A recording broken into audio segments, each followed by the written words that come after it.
sakrificë dhe dashuri të pakushtëzuar për njeriu. Ka emra që nuk janë thjesht profesion, por ata janë mision e misionar. Sot nderojmë një rrugtim të jashtëzakonshëm, gati një gjysmë shekulli në shërbim të ruajtjes së shëndetit e të jetës, një përkujdesje të pacientit, një betejë e përditshme për shpresën, një emër që ka prekur qindra e mira jetë me përkushtimin dhe humanizmin e tij.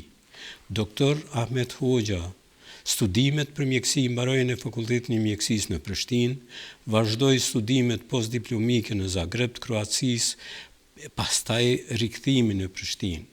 Botuesi shumë punimeve shkencore e po ashtu edhe autor i përbashkët me Majlindën për librin Hipertenzioni arterial, që është thesar për çdo familje, libër që shpëton jetë. Sot ndihem shumë i nderuar që në emisionin tim ta prezentoj mikun tim të veçantë, Dr. Ahmet Hoxha, internist kardiolog, i cili vepron e punon në Ferizaj.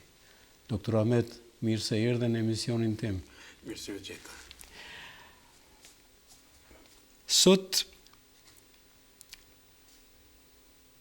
ndihem shumë i nderuar që përballë meje, përveç Dr. Ahmetit, kam edhe doktoreshën shumë të suksesshme në Zvicër, Dr. Majlinda Hoxha Shabani. Kjo histori nuk ndalet te Dr. Ahmeti, sepse kur pasioni trashëgohet, ai nuk shuhet, ai rritet, vazhdohet e perfeksionohet. Tradita vazhdon me të njëjtën përkushtim dhe të njëjtën dashuri për profesionin. Dr. Majlinda Hoxha Shabani, duke ndjekur hapat e babait, po shkruan kapitullin e saj me vendosmëri dhe vizion. Shkollimin fillor dhe të mesëm e mbaroi në Ferizaj, studimet në Fakultetin e Mjekësisë në Graz në Austri dhe atë me vlerësimin me notën më të lartë. Majlinda vazhdon në Spitalin Kantonal në Baden, ku në afat rekord mbaron specializimin nga mjekësia interne, që nga viti 2022 punon në Klinikën Universitare të Zürichut, USZ, ku përfundon specializimin për reumatologji dhe është në përfundim të specializimit të tretë të osteologjisë. Një dëshmi e qartë se kur rënjet janë të forta, edhe e ardhmja ndërtohet me vlera të palëkundura. Një histori familje, një histori përkushtimi, një histori që frymëzon humanizmin dhe betimin e Hipokratit. Dr. Majlinda, është kënaqësi që je me mua sot. Shumë faleminderit gjithashtu. Po e fillojmë me mikun tim shumë të dashur, Dr. Ahmetin. A mund të na shpjegosh diçka historikun e Fakultetit të Mjekësisë në Prishtinë, gjeneratën cilës ti i takon, si dhe punësimin e parë si mjek i ri në Kosovë? Smarit, falenderoj shumë që na ke ftu në emisionin tuaj të respektuar. Jemi shumë falenderus. Na ke ftuar edhe mu si babaj edhe vajzën Majlindën. Unë edhe Majlinda jemi dy epokat krejtësisht të ndryshme. Domethënë unë i takoj një epokës shumë të hershme, Majlinda epokës më të re, po synimet dhe qëllimin e kemi të njëjtë. Unë personalisht rrjedhi për një fshatit të anës së Moravës, Sllatina e Poshtme, një fshat shumë i bukur, shumë përparimtar, ka 10 apo më shumë doktor shkence e mos flas edhe mjek. Kemi edhe mjek në fshat, edhe pse nuk ka shumë fshat i madh, por është jashtëzakonisht është fshat me intelektualitet edhe me njerëz shkollum. Domethënë origjini kemi prej aty, mandej varet e jetës na kanë shka për derë do atje do klina, sikur gjithë të tjerët edhe mu. Kështu që une do të flasë në pikat shkurta, sa më lejën mundësit, për atë që ka kom përjetu edhe për atë që më ka ndjek gjatë jetës. Përndryshe, une shkollën fillore kom kry në Slatinë të Poshtme, ashtu quajtur 2 vjeçare, s'ka pas më shumë. Mandej ciklin e lartë në Slatin të epërme, në fshat në afërsi të Slatinës e poshtme. Shkollën e mesme e kom mbaru në Ferizaj, gjimnazi i atërshëm i drejtimit shkencor, dhe me pastaj kom regjistru fakultetin e mjekësisë në vitin 75-76. Dhe më thonë është viti parë i regjistrimit fakultetit mjekësisë, ku atëre fakulteti i mjekësisë festonte 6 vjetorin e themelimit. Sepse, po t'i kthehemi të kalorës, fakulteti i mjekësisë, me një vendim që kishte marrë kuvendi i atërshëm i Kosovës, ishte themeluar me datën 17 qershor 1969 ishte themeluar fakulteti i mjekësisë me një vendim të kuvendit të Kosovës. Kurse punën e kishte fillu me 4 dhjetor të vitit 1969. Dekani pari i këtij fakultetit mjekësisë ka qenë i ndjeri profesor Osman Imami, të cilin besoj që të njohin. Mikrobiolog. Ka qenë mikrobiolog dhe ai ka qenë, si më thonë, themelus ose edhe dekan i parë i fakultetit të mjekësisë. Në vitin 1958 është themelu spitali i atërshëm i Prishtinës. Të gjithë e dim ku ka filluar spitali i Prishtinës, në godinën tash ku është edhe Ministria e Shëndetësisë. Po, edhe ku ka qenë klinika. Ma vonë spitali Mushkrive. Po, ka qenë spitali Mushkrive, mas andej ma vonë është transferu ku është klinika e kirurgjisë. Domethënë në 1958 spitali i Prishtinës. Mas andej janë formu klinikat e në kuadrin e fakultetit mjekësisë. Por spitali i Prishtinës është integruar me fakultetin e mjekësisë në vitin 1973. Edhe është kriju si njësi akademike në kuadrin e Universitetit të Prishtinës. Kurse klinika interne, si klinik në vete, është formuar në vitin 1974-75. Në kuadrin e klinikës interne është formuar edhe klinika e kardiologjisë. Në fakt, jo klinika, po ishte reparti, nivelin e repartit kardiologjisë, edhe këtu duhet të them që kardiologi i parë në trojet shqiptare konsiderohet profesor Jusuf Regjepi. Edhe kom pas nderin edhe unë ta kem profesor të landës interne, edhe ma vonë të kardiologjisë. Kështu që kjo është një histori pak e shkurtë e fakultetit mjekësisë. 73 ndonë bashkohet kjo spitali me Prishtinë dhe formohet fakulteti mjekësisë, njësi përbërëse e Universitetit të Prishtinës. Domethënë kjo kështu është historia. Ndërsa unë kam diplomu në 1982. Kam absolvu në vitin shkollor 80-81, kur dekani i fakultetit mjekësisë ishte atëherë ndjeri një profesor i shkëlqyeshëm, profesor Mehmet Begraca. Po, profesor Mehmet Begraca, të cilin personalisht e kom njohur shumë mirë, kena pas edhe profesor dhe më ka rase edhe më taku zisë herë me ta. Në vitin 80, unë 80-81 pa ta absolvu, edhe kushtet e kena pas shumë të rona, edhe mu desht pa tjetër unë me fillu me punu në arsim. Kom punu në shkollën e mesme në gjimnaz në Vitin, ku atëre ishte drejtimi ashtu quajtur i arsimit të orientum.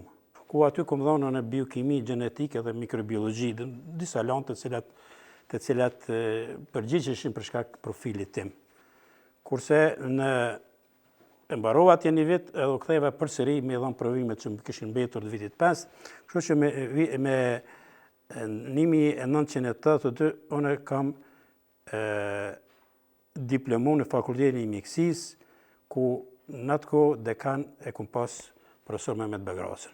Edhe me njerë të kom fillu punën në sistemin shëndetësor të komunës e Vitisë, në shtëpinë e atërshme të shëndetit. Kjo është një histori e shkurtër. Në Viti. Po në Viti. Si e përjetu ditën e parë? Ishte kënaqësia më e madhe në jetën time kur unë e mbarova fakultetin e mjekësisë, sepse mjekët atëherë njiheshin në gishta të durve. Unë isha isha mjeku i tretë apo i katërti në Vitin që isha shqiptar, sepse shumica absolute mjekëve në shtëpinë e shëndetit në Viti ishin prej Maqedonisë, me dhjetra.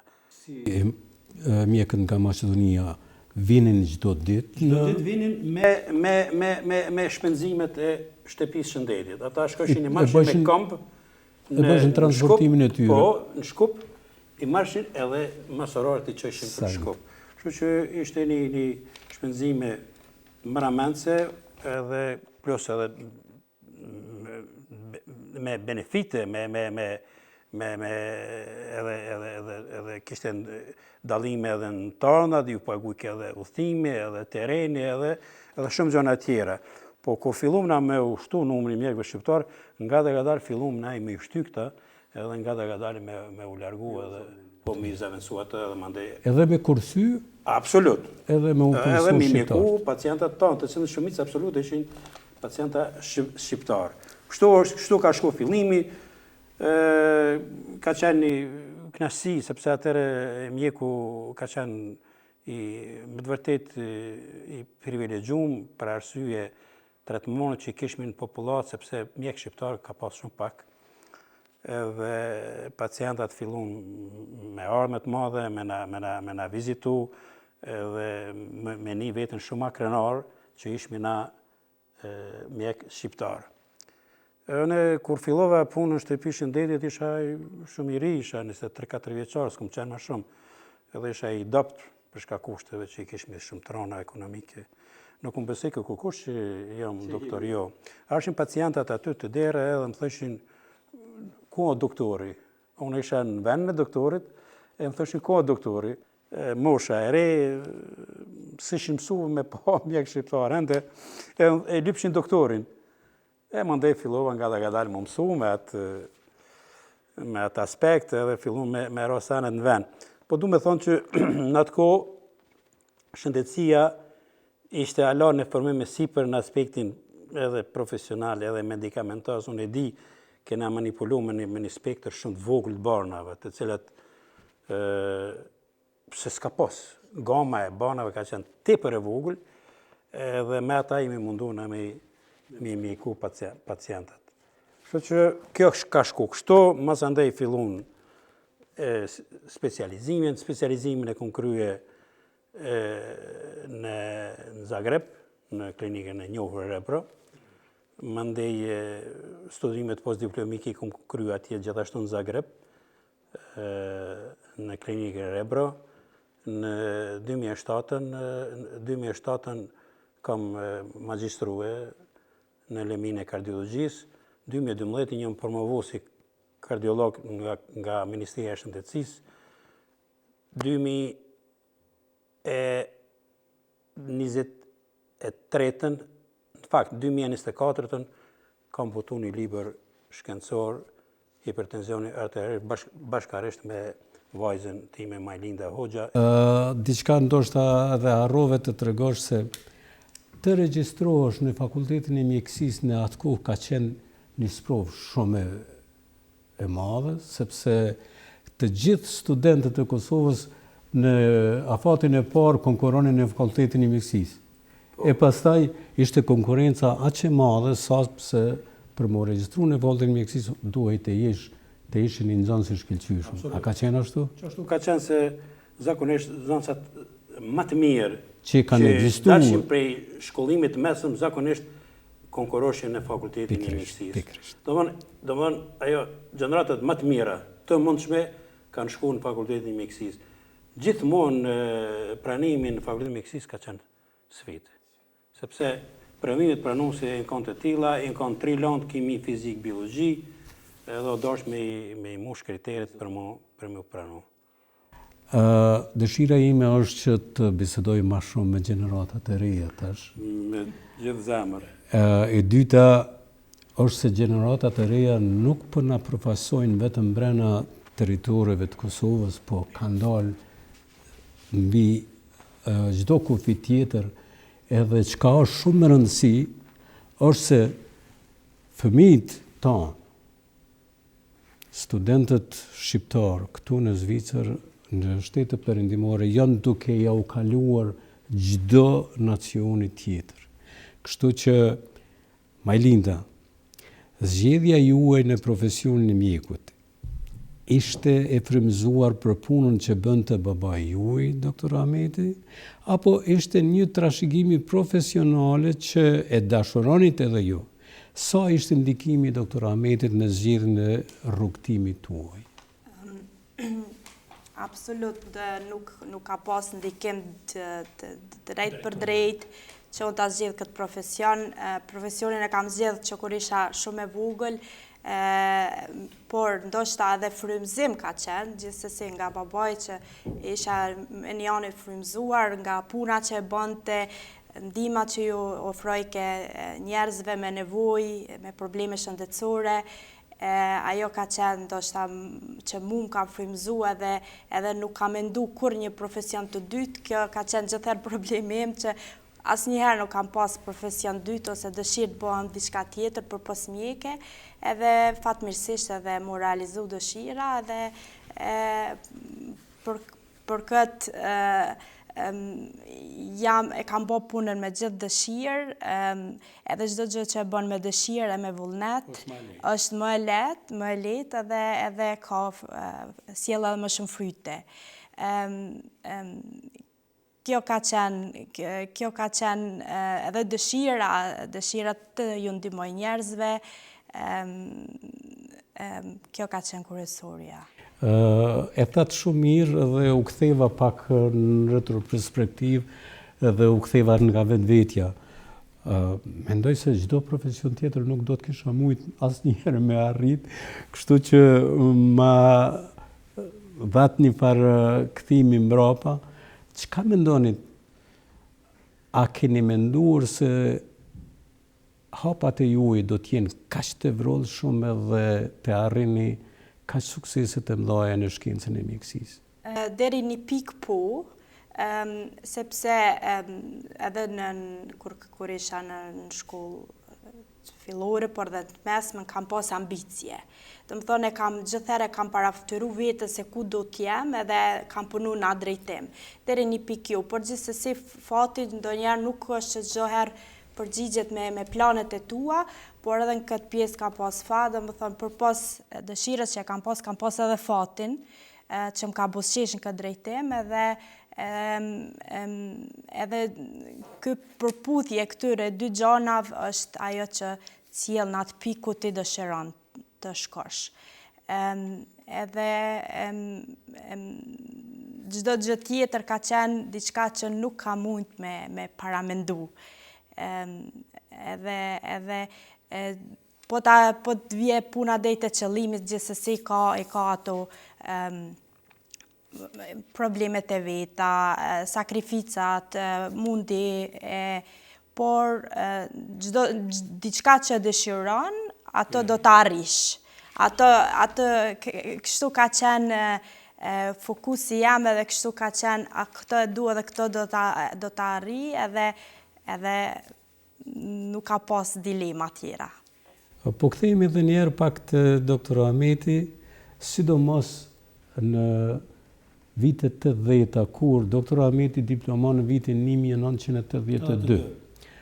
Vetëm një vit pas ngjarjeve të mëdha të studentëve demonstratave të vitit 1981. Një kohë kur çdo i shkolluar ishte në një servim të pushtetit të atëhershëm. Ishte një rrezik edhe për mjekët e ri, të cilët përpiqeshin ndoshta më shumë të japin kontribut për të ndihmuar pacientë tonë. Ishte edhe një problem tjetër që duhet ta rikthej me ju. Në atë kohë, po ta marrim në përqindje, si ishte punësimi në shtëpitë së shëndetit, në spitalet të ndryshme, se edhe pse ishin ende të vogla atëherë, si ishte përqindja e punësimit të shqiptarëve në ato vende? Ishte ma i vogël, zakonisht shumë ma i vogël. Shumë ma i vogël në krahasim me numrin e banorëve. Edhe pse me numrin e banorëve. Atë po se po, por në krahasim me mjekët serb ose me punëtorët serb në shtëpitë shëndetit ose në spitale, numri tyre ishte shumë më i vogël në krahasim me shqiptarët, por numri i punësuar i tyre ishte absolut, domethënë personelit mesëm me personelit ndëms ishte shumë i madh. Jashtëzakonisht i madh ishte, mirë po profesioni i mjekut ishte prap një profesion i cili nuk është që nuk mundshin me gjetë vend punë, se ishte nevoja nevoja atashme. Po nuk ishim kuadra. Po, nuk ishim kuadra. Ishim shumë pak. Merrem me men në vitin në isha mjeku i tretë apo i katërt i më shumë të cilin i kom fillu punën në shtëpinë e shëndetësisë se s'ka pas. Mas aneta në fillun gradualisht me u plotësu gjeneratat. Po që a disha të them ku e përmenet ju çështjen e demonstratave të vitit 1981, unë demonstratat kemi 45 vjetorin. Mua atëherë më kanë gjetë në mësim, domethënë në proces mësimor. Unë po në proces mësimor. Shumë sa interesant kjo. Po, në proces mësimor. Unë në vitin 1980 ja kom fillu punës në gjimnaz, kom dhënë mësim këtyre nxënësve, të cilët një numër i konsiderueshëm kanë marrë pjesë në demonstrata. Domethënë të 80-ën ta të nishën demonstratat mu më kanë gjetën në proces mësimor. Çfarë peripetina kena pas na edhe çfarë presioni na kanë bë pushteti neve në shkolla. Na kanë shtijë edhe me kujdestaru natën, me najtën e për shkolla, për mirujt bankat shkollore, për mirujt që kinë se zonësat po vinë natën dhe po shkrujnë parola. E di atë kohë ka qenë një kohë të mërshme, dhe kur se harroj, vështërsi që kena pas, me që na mu kujdesna për edukim nxënësve, neve na imponoshin disa gjëra tjera që ajo është gjë e ditën për neve që na ishme për me eduku dhe me rujt ata nxënës ishin fëmijë tanë ishin. Nuk ishin fëmijë të kërkojnë tjetër ishin tanë. E ndëgjuam doktor Ahmetin se si fillojnë ato kushtet punës në një shtëpi të vogël shëndetit, ndërsa ju pat fatin dyqysh ndryshë. Mas mbarimit të studimeve në Graz, erdhët dhe u punësut në spitalin kantonal të Badenit. A na përshkruni punën tuaj, disa vjeqare aty, specializimin dhe sukseset tuaja? Ishte një eksperiencë jashtëzakonisht e mirë, ku duhe pas parasysh që klinikat në Zvicër janë shumë të organizume, me diagnostik shumë të mirë, edhe me një staf shumë të organizuar, shumë profesional, por edhe duhe pas parasysh se niveli i mësimit të një specializant është shumë nivel.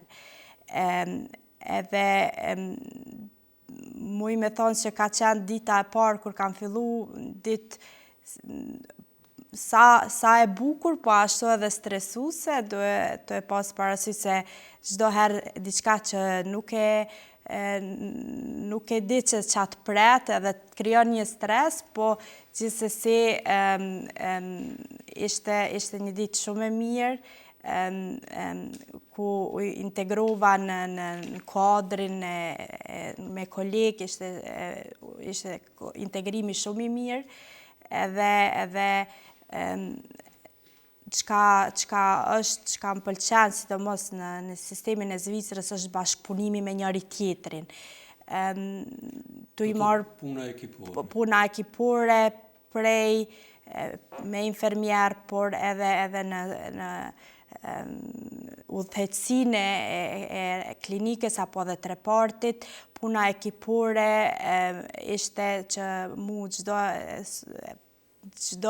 ditë më shumë le përshtypje të mëdha, edhe masanej puna me pacient, edhe ajo është një kënaqësi, çdo pacient ka një histori të vetën, të cilën ne e respektojmë dhe e rujmë me gjithë respekt, edhe është diçka që nuk harrohet, edhe që ngel çdo herë në kujtesë, edhe por në përgjithësi ka qenë shumë mirë. Unë kam punu gjatë në Gjermani. Po. Dhe kam një përshtypje se ka një dallim mjaft dukshëm në krahasim Zvicër-Gjermani. A ke ndonjëherë veten si fajtore kujdestare apo një farë mënyre për të barazuar me kolegët e tu të tjerë të njëjtit nivel, që ju do të jeni spaku edhe një 20% më të përgatitur se ata? Jo, absolut. Asnjëherë nuk e kam ndinë këtë pjesë veten inferiore, si në aspekt profesional, po ashtu edhe njerëzor, absolut jo. Edhe trajtimi është bërë tamam i barabartë. Kur asnjëherë nuk e kam ndinë veten që ndoshta mu po më trajtojnë më ndryshe, nuk po them më ult, po ndoshta më ndryshe, absolut jo. Mendoj që këto trajtimi i profesionistëve është shumë i barabartë edhe shumë i korrekt. Do të kjo tregon nivelin shkencor të punës që bëhet këtu në... Sigurisht, me cekë se tash ku punoj në Spitalin Universitar Zëriet, me cekë se ndoshta më shumë se 50% e mjekëve vinë prej shteteve të ndryshme, të e marë nga Amerika, nga Gjermania, nga shtetet të ndryshme, edhe po të mos kishte qenë një barazi kolegiale, nuk besoj që nuk kishme ardhë kjo, kështu që trajtimi është shumë i mirë, pa marrë parasysh prej ardhjen, pa marrë parasysh meritat që i ki, domethënë gjithë trajtojnë në mënyrë të njëjtë, edhe kjo mendoj që është diçka që edhe e ka sjellë shumë përpara edhe shëndetësinë në Zvicër, por edhe në shtetet evropiane, që kjo veti që është shumë do të qëllume. Bisedojmë edhe për tema të tjera të cilat kisha kërkuar më vonë që të na shpjegoni bartjen e profesionalizmit këtu që veproni me shtetin om, por njëherë po shkojmë të miku im. Doktor, ne patëm dje një takim të unin përbashkë dhe biseduam dhe kaluam herë në vitet 70-ta, pastaj 80-ta, herë andej e këndej. I përkujtuam dhe i kujtuam edhe profesorët tanë të jashtëzakonshëm, nga profesor Jusuf Regjepi, profesor Hysenuk Mata, profesor Ymer Kuqinaj, profesor Faik Himaj, profesor Fehmi Henci, pastaj gjeneratën pak më të re se këta, epidemiologun dhe njeri unë më të veçantë për mu, profesor Skender Boshnjakun, me të cilin edhe jam denu bashkë. Pastaj kemi dhe profesor Mujshalar, një pediatër i shkëlqyshëm edhe i cili është i ndjerë edhe ai sot që e përkujtojmë. Por biseduam edhe për gjeneratën pak më tjerë, tash me profesor Lenjanin, me shumë të tjerë. Çfarë nostalgjie ju mbështjell kur flisni për ta, për të cilit keni shkruar dhe ju vetë? Unë kom shkruar për këta që i cekët, për shumicën e tyre kom shkruar edhe në rrjetet sociale, një monografi për secilin e për të arritur e tyre. Po para se me dalë në këtë pyetje, po du me dalë të ajo pyetja që ja bët Majlindës lidhje me tretmanin e saj në klinikat e Zvicrës. Këtë njëjtën pyetje kom bërë Majlindës para disa viteve, që thash një kohë gjatë jenë në sistem shëndetësor të Zvicrës. edhe të Austrisë, se edhe në Austri ka punu. Thash, a keni vetën e erë, vetën që diçka po dallohesh pak për tjerëve, vetëm pse je prej shqiptare ose je prej Kosovës. Kur, tha, nuk e kom ni, une, kjo, fjallët e saj. Nuk e kom ni, tha, kur këtë mangësi, pse une nuk jam zvicerane, për kundra zi, tha, jam plotësisht e barabartë. Nuk kom ni kur farë dallimi, edhe mo kur se kom pyet. Kjo është, këtë pyetje ja shtrova edhe unë për arsye të vetmin, sepse në vitet 90-ta, pas bashkimit të Gjermanive, kemi pas dy sisteme shëndetësore, ajo që vintin nga Gjermania lindore dhe ajo perëndimore.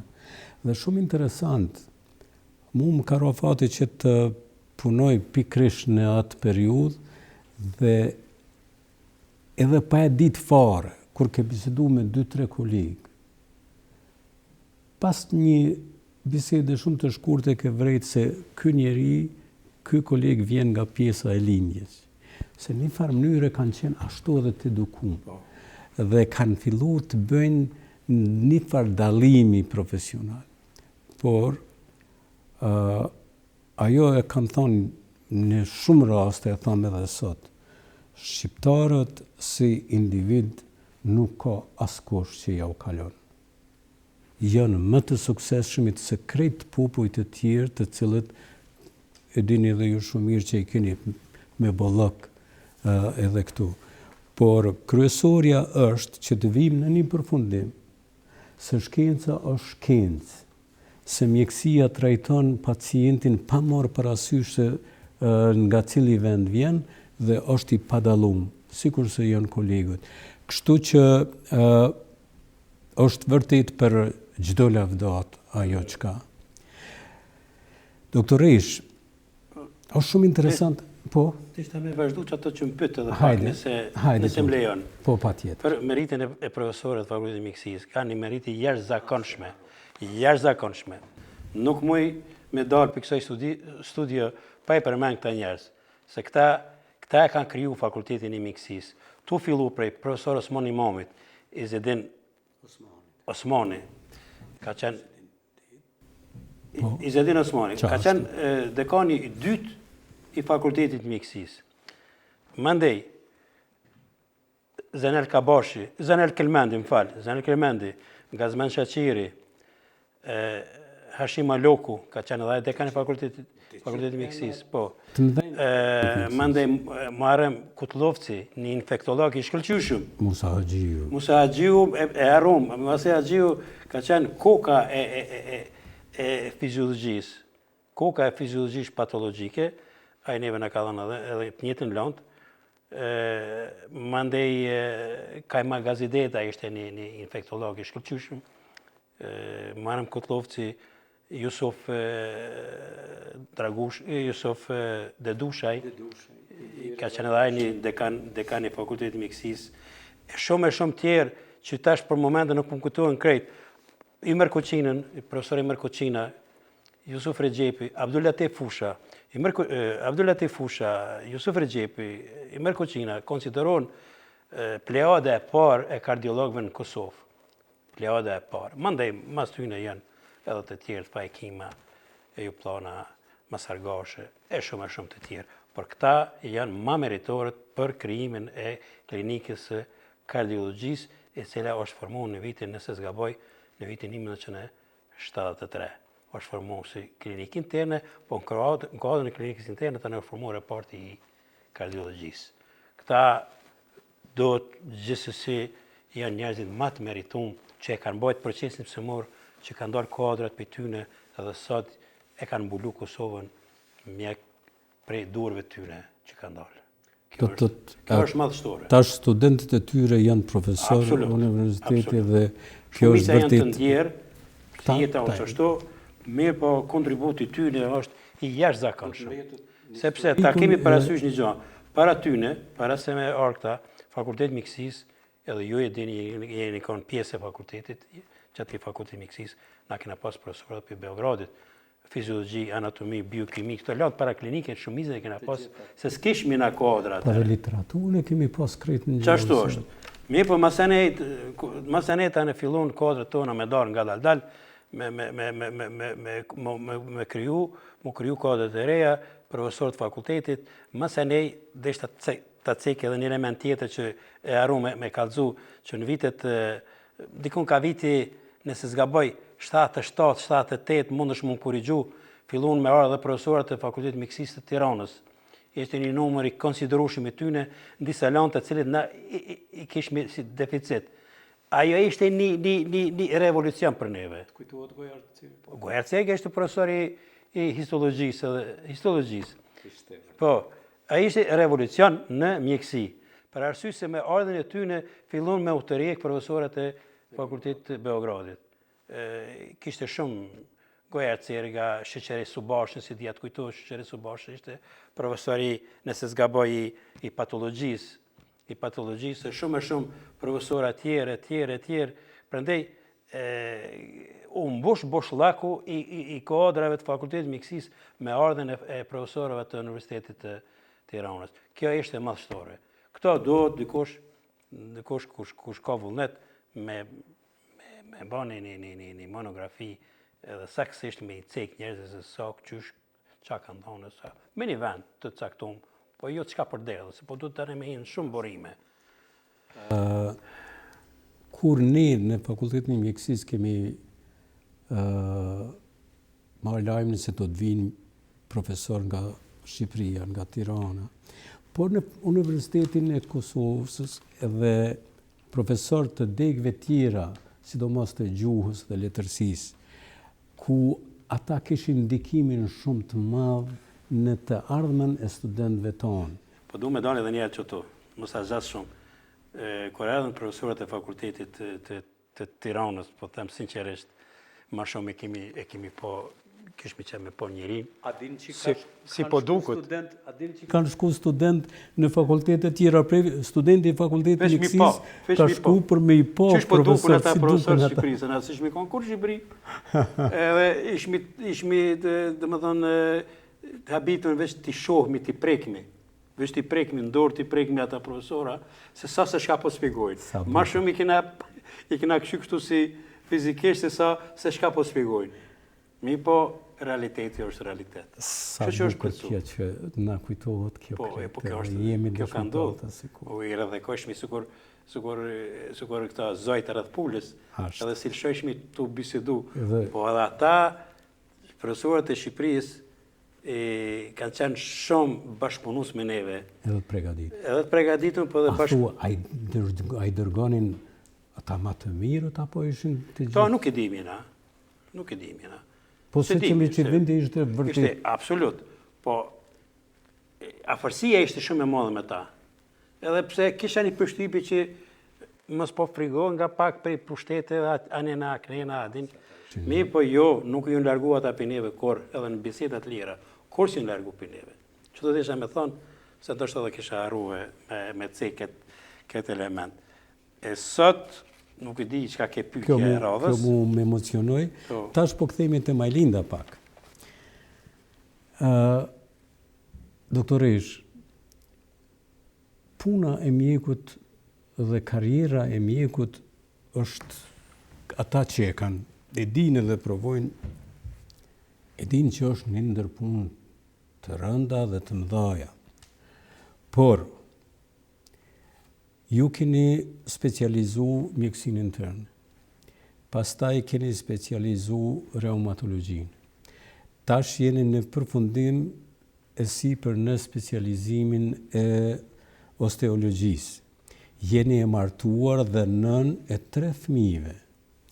Duke ditur punën jo të lehtë të mjekut, angazhimet, kujdestarit, puna kurdo në gatishmëri, si ja dilni këte, si ja arrini një karrierë e fuqishme dhe familje shumë e shnosh.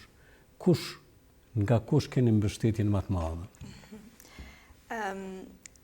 Spari po nis në pjesën e parë të pyetjes specializime, dhe më thonë, mjekësia është, po të fillosh nuk ka kur fund.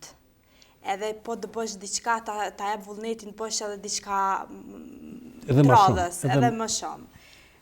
Kështu që kjo ndërlidhje ka qenë pjesë edhe çdo herë dëshirë që të bëj diçka më shumë, edhe kur nuk e shoh që në mjekësi ka diku në fund, sepse zhvillimi i mjekësisë është në hapa shumë të shpejtë edhe nuk ka fund, edhe dëshira e eksplorimit është ajo që njeri duhet ta ketë.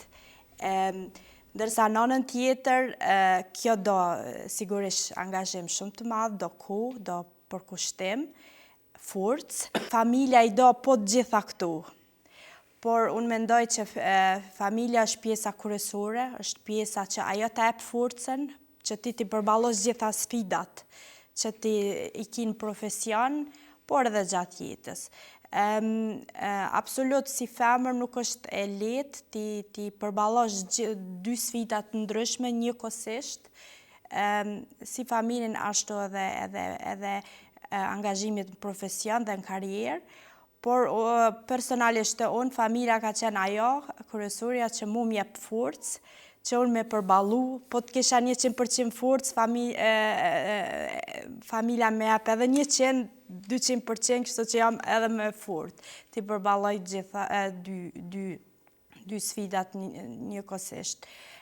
Ndihmën gjithsesi kam edhe nga bashkëshorti, po edhe nga familja, në kujdesin edhe ndaj fëmijëve, por gjithsesi barrën kryesore kam unë do të kujdesem për ta, të bëj organizimet, gjitha... Ja dilni me sukses të gjitha?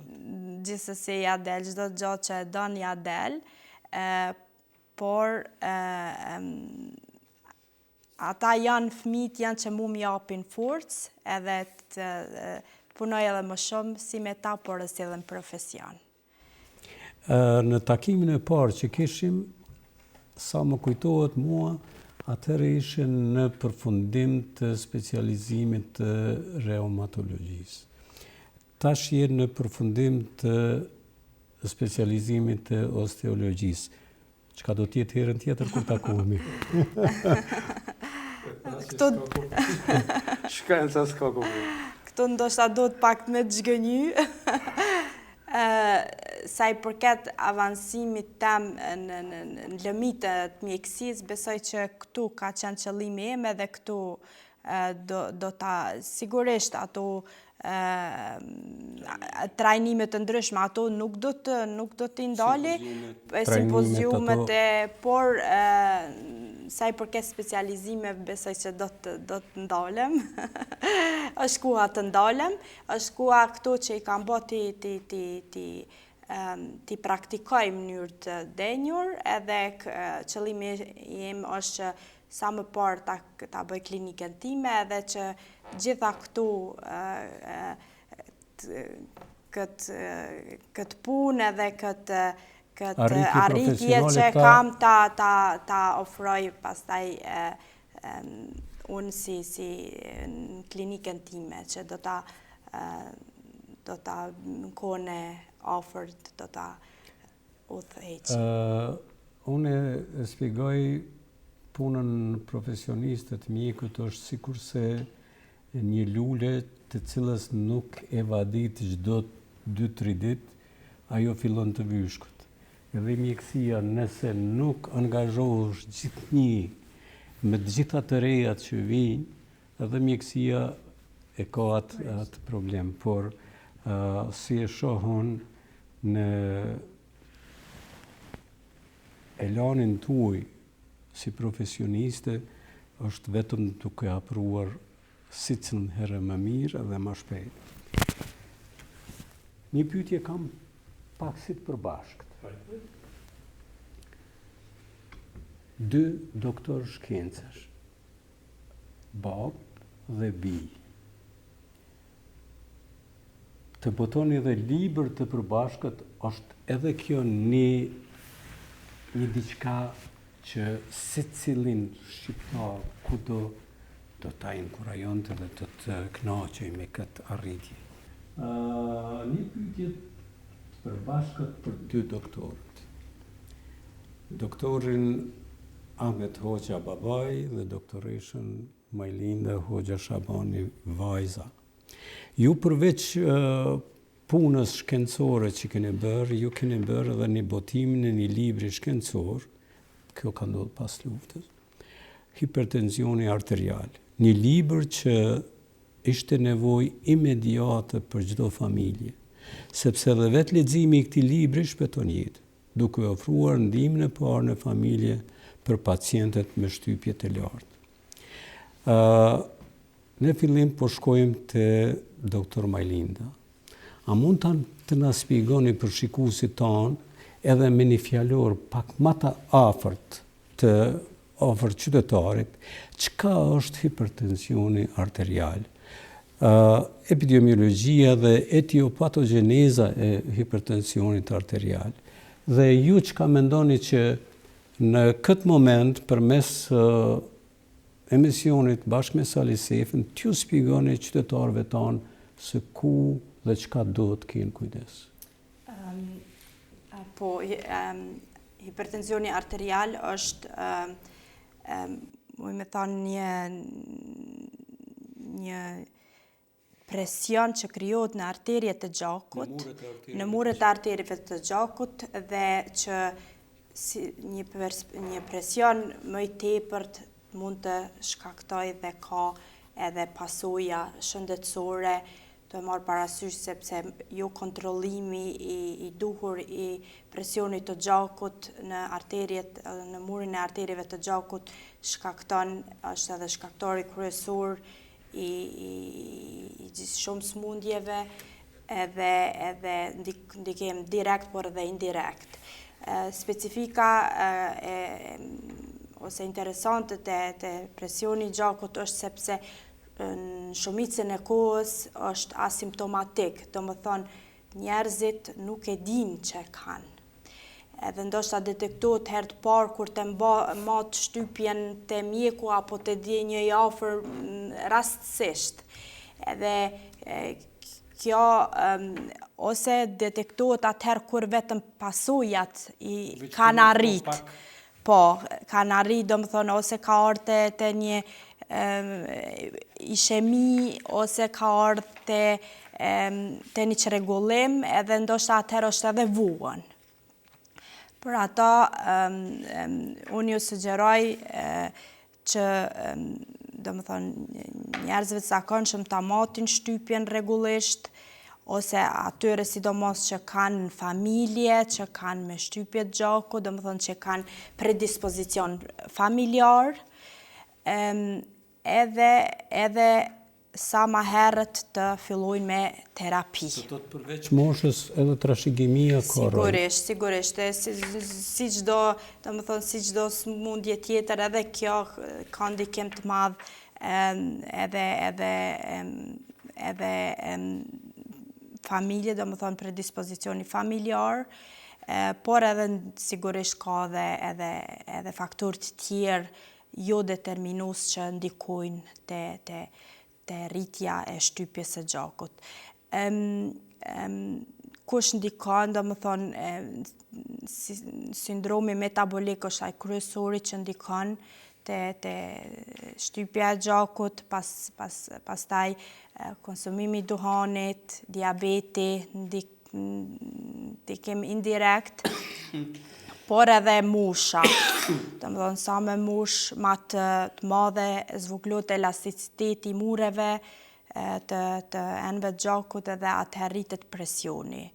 Do më këto janë një ndër mund të afusim edhe ushqyeshmërinë, gjithsesi ushqyeshmëri, aktiviteti fizik, jo i duhur, edhe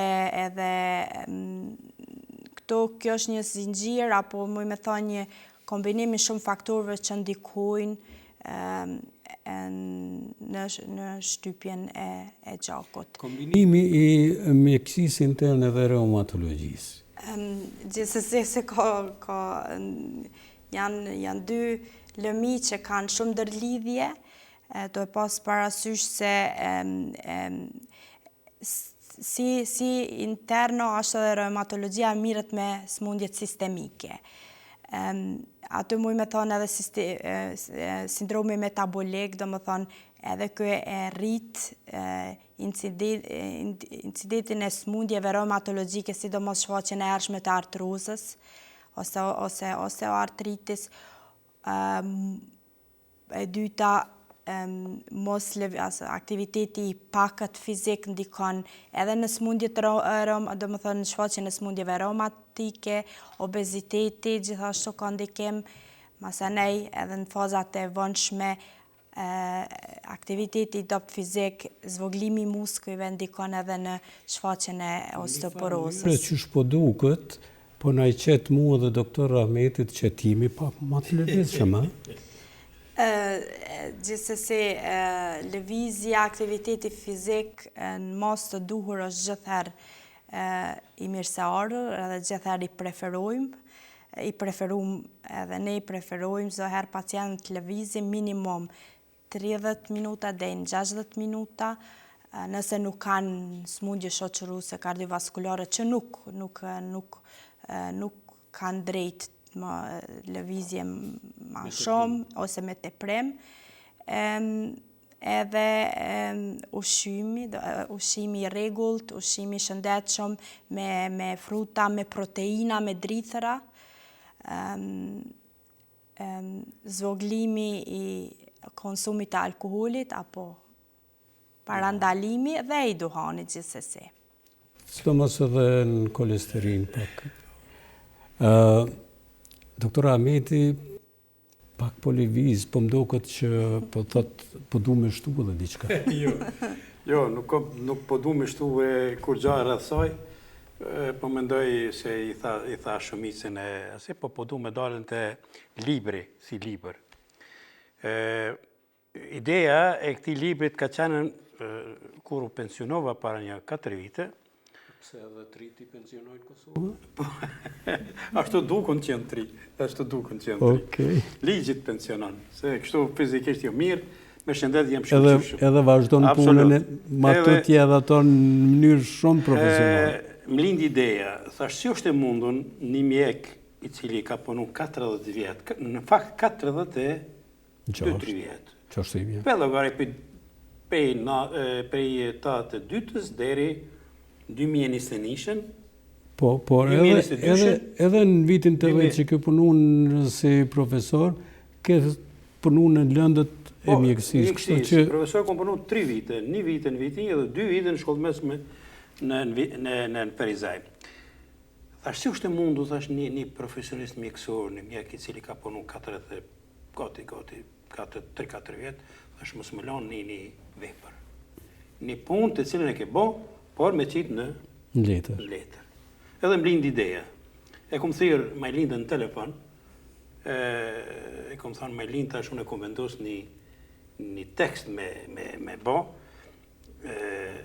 dhash me formulu një tekst me gjitha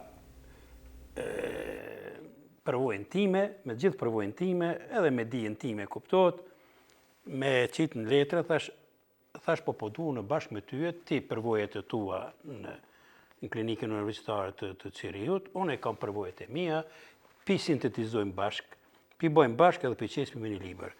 Edhe kjo pranoj, unë tha muj me ndimu, edhe po shkojmë bashkë, edhe vendosa unë me bën një liber. Librin ka dalë në 2024, libri është i ri, dhe kom filluar i kom bo 4 kapituj. Kapitulli par është e kom shpjegue esencën e hipertensionit arterial, me gjitha specifikat e veta. Se hipertensioni është problem shumë i madh. Është një lami e gjanë që nuk mund të shpjegohet një... por edhe përqindja e njerëzve të cilët janë të shmut në botë është shumë e madhe. Konsiderohet se dikon rreth 1 miliard e 400 milion njerëz në rrugën toksor janë të smut, janë të prekur për hipertensionit arterial. Është një problem shumë i madh. Edhe është problemi heshtur që tha doktorisha. Problemi heshtur po mbyt i organizmit. problem i heshtur, por që vepron për çdo ditë nga pak. Edhe kapitullin e parë. Kapitullin e dytë ka të bëj me historikun e hipertensionit të real, që nga fillimi.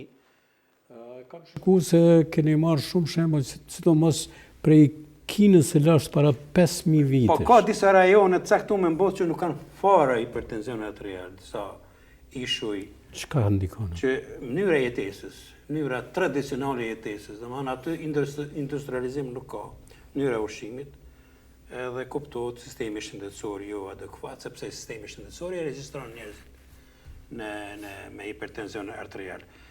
Kapitulli 3, që është më i rëndësishme, janë punimet shkencore që i kisha bën në vitin 2002. Me njerë, mas luftës, i kisha bën lumtimet në spitalin Renard Ferizajt edhe në qendrën kryesore të mjekësisë familjare. I kisha marrë një mostër prej 1307 pacient, edhe i kisha nxjerrë rezultatet e këtyne pacientëve në gjithë karakteristikat epidemiologjike. Edhe kapitulli fundit janë të arritur më të rejat në hipertension arterial nëpërmjet udhërëfyzëve të cilët i ka dhënën shoqata e kardiologëve të Evropës, shoqata amerikane e kardiologjisë, shoqata amerikane për hipertension arterial, e kështu me radhë, se këto janë kulmi i trajtimit të udhërëfyzit, o kulmi i trajtimit të një pacienti me hipertension arterial. Edhe libri ka dalë, i jashtëzakonshëm ka dalën, është pranuar nga Këshilli i Arsimtarëve të Fakultetit të Mjekësisë. Doja ta bëj një pyetje. Po, është i regjistruar, është i regjistruar në bibliotekën kombëtare. Dhe i ka përmbush gjitha kriteret për me dalë në treg. Përndryshe, do të thekë që libri është gratis, nuk është që paguhet me pare, sepse është investimi i komunës së Ferizajt, i cili e falenderoj shumë që më kanë ndihmu rreth. Po, kanë ndihmu rreth përgatitjes së teknik librit, kështu që libri i ka përmbush të gjitha kriteret profesionale për me dalë në opinion. Doktor Ahmet, ju keni bërë edhe një hulumtim të jashtëzakonshëm shkencor për hipertensionin arterial në rrethinën e Ferizajt ose në atë pjesë. Po.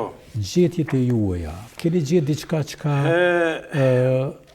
ndoshta mjekësia si shkencë i tejkalon ato. Kom gjetën një element shumë të rëndësishëm të hipertensionit arterial pas luftës, për arsye se kom gjetë që stresi post-traumatik i luftës e kishte shtu numrin e pacientëve me hipertension arterial në krahasim me para luftës. Unë edhe para luftës kom punu 20 vjetë. Kështu që kisha dhona edhe të para luftës. Por, diçka që është ma kryesore, i kisha krahasu dhonat edhe rajoneve tjerë ku ka pas luftë. Në Bosnën e kisha marrën, Kroacinë, që të dy shtetet dhe Kosovën, të cilat do të shtetet që kanë pas që kanë dalë për luftës. Kështu që rezultatet që i kisha fituar kishin dalë të parafërta me këto dy shtete, me Bosnën e Hercegovinën edhe me Kroacinë. Vetëm periudhën 2000-2002 i kisha vizituar 6850 pacientë. Vetëm në periudhën 2000-2002, se ulëmtimi në çdo vite ka ndodhur. Po kjo është patologjia përgjithshme. Nga ky numër me hipertension arterial i kom nxjerr për këtyne 1307 pacientë. Prej tyre femra ishin 756 ose 57.8%. Më shumë se sa mashkuj. Më shumë se sa mashkuj. Dhe meshkujt 551 pacientë ose 4.2%. Mandej ishte karakteristika ta banon katon në role apo në qytet.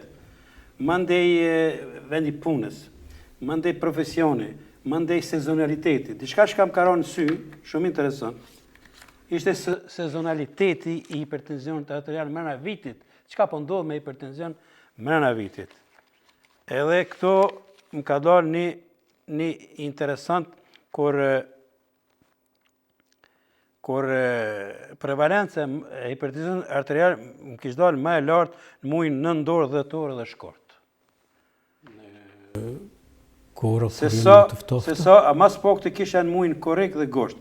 Për arsye se njerëzit në verë zakonisht pak ka të moshurit shkojnë për bajana, për deti, kështu që më kishte zvoglu mu numri i pacientëve me hipertenzion arterial.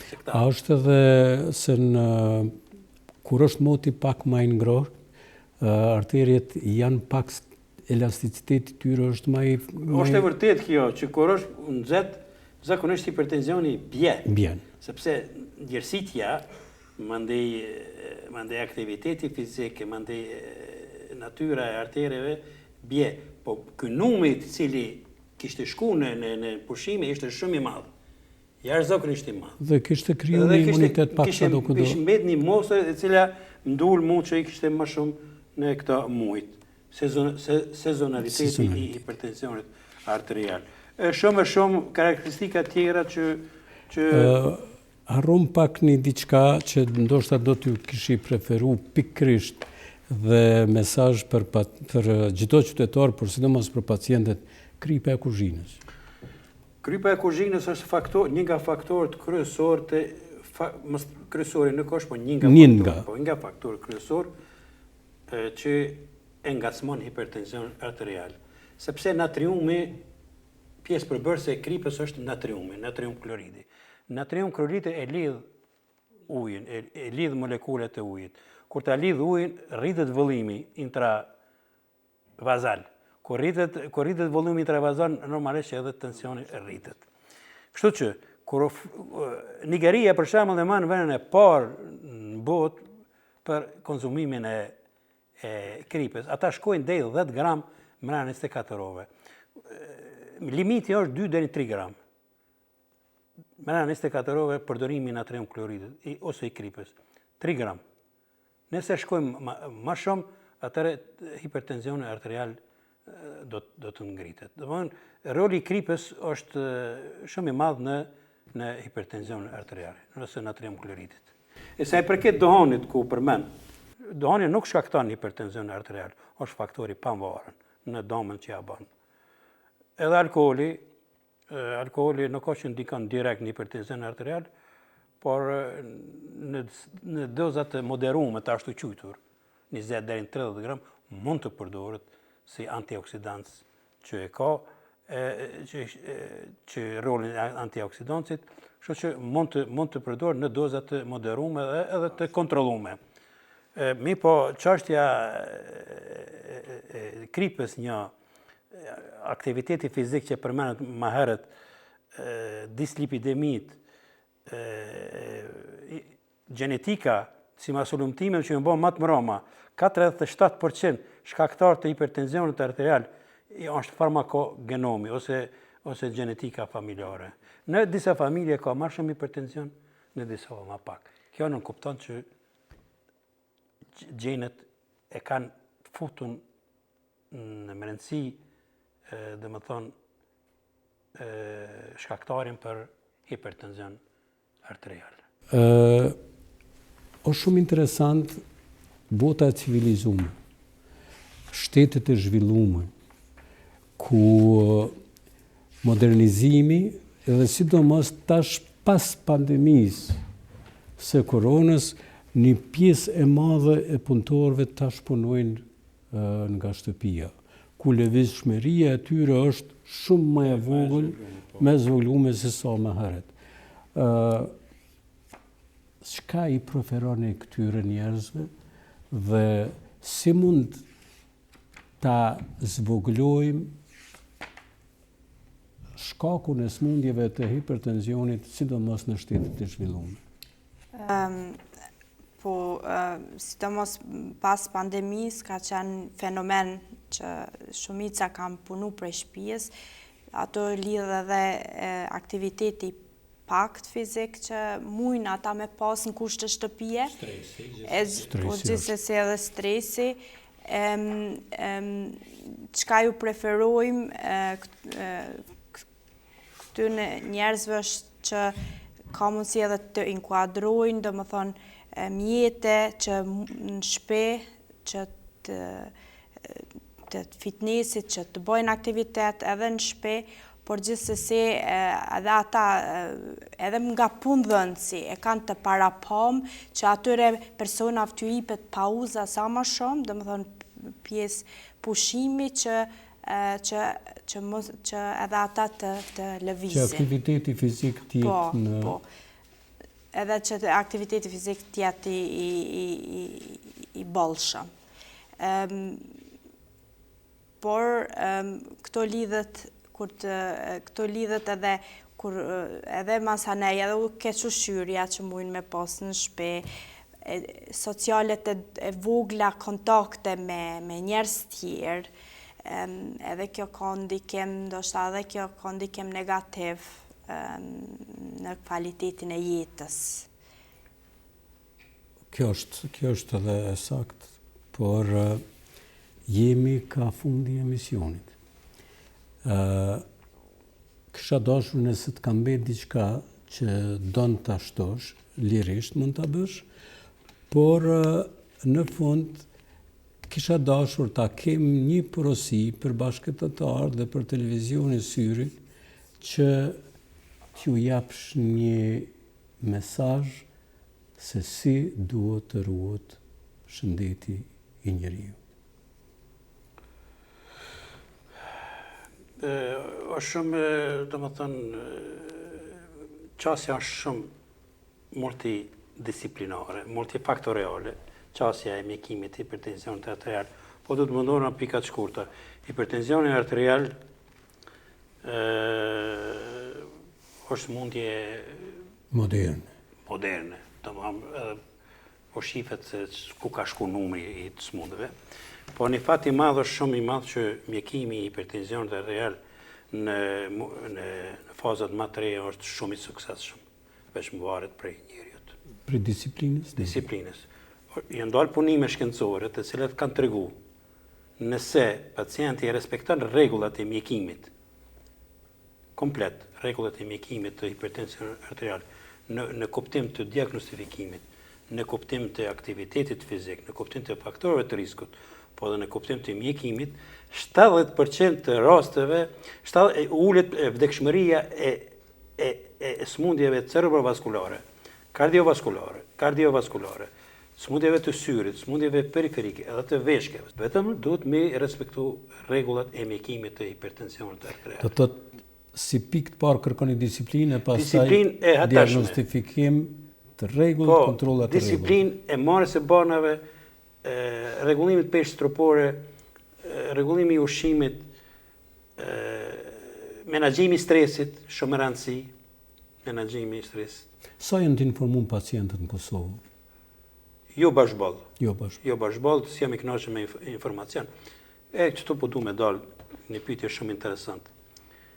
Prej numrit të përgjithshëm të pacientëve, 1/4 nuk e din që kanë fare hipertension.